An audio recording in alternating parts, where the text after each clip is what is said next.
Can you handle it? Well, can you?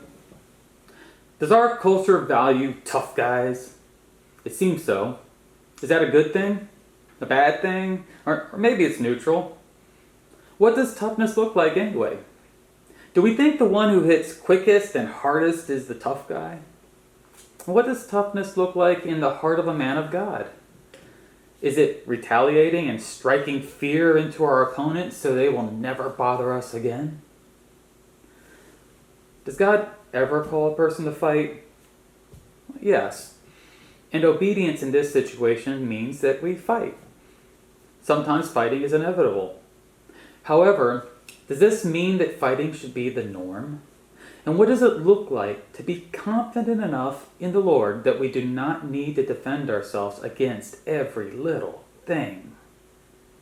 Can you recognize confidence in the Lord when you see this virtue in a person? In the famous movie franchise chronicling the fictional character Rocky, we get a snapshot of what made Rocky so tough. Rocky tells his son that the world can hurt you pretty bad, but he defines toughness not as much in how hard you can hit. He says, the world ain't all sunshine and rainbows. It's a very mean and nasty place. And I don't care how tough you are, it will beat you to your knees and keep you there permanently if you let it. Nobody's going to hit as hard as life. But it ain't about how hard you can hit. It's about how hard you can get hit and keep moving forward. How much you can take and keep moving forward. That's how winning is done. But you gotta be willing to take the hits.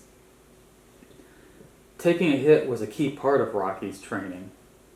His trainers would hit him during his workouts so that he would learn what it was like to experience hurt while staying focused on the task at hand. If you follow the Rocky movies, you will see that this was a characteristic of his life as well. He was taunted by the media.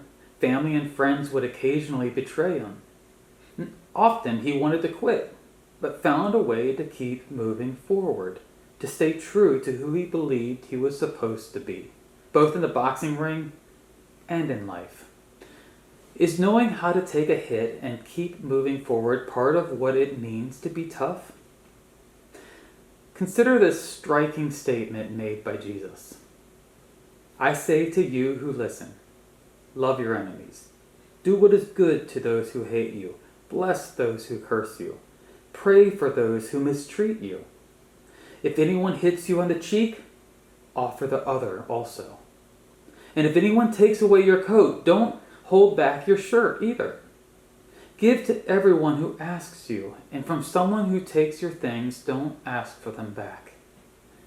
Is Jesus actually sharing good advice? Doesn't really sound like the advice I hear today. More often I hear, fight back. Fight for your rights. Make sure you hit back hard enough so they never want to come after you again. This isn't just so-called tough talk. I see people demonstrate their values by showing that they will destroy their opponents at all costs. How did the followers of Jesus hear these words? Did their teaching agree with what Jesus said?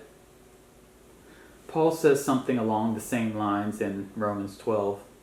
Do not repay anyone evil for evil. Give careful thought to do what is honorable in everyone's eyes. If possible, as far as it depends on you, live at peace with everyone. Friends, do not avenge yourselves.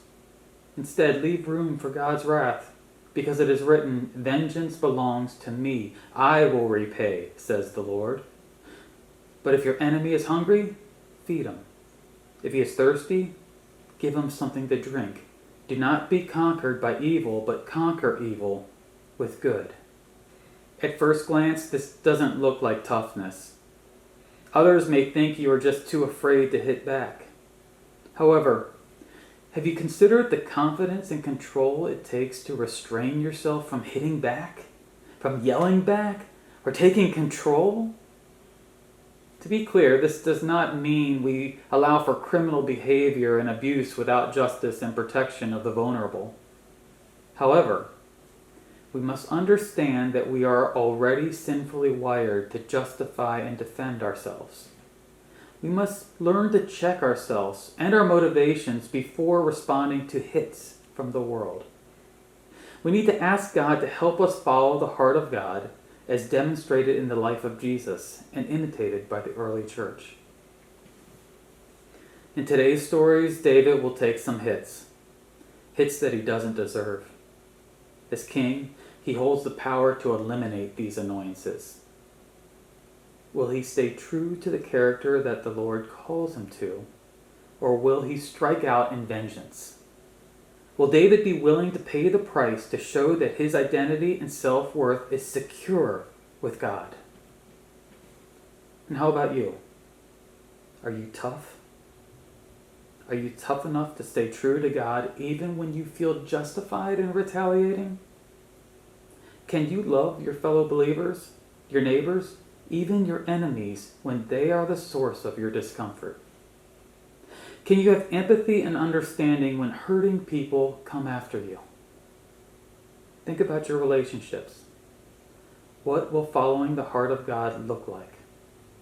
Will you show your confidence and toughness in God, asking Him to help you? Or will you be the coward who always has to hit back?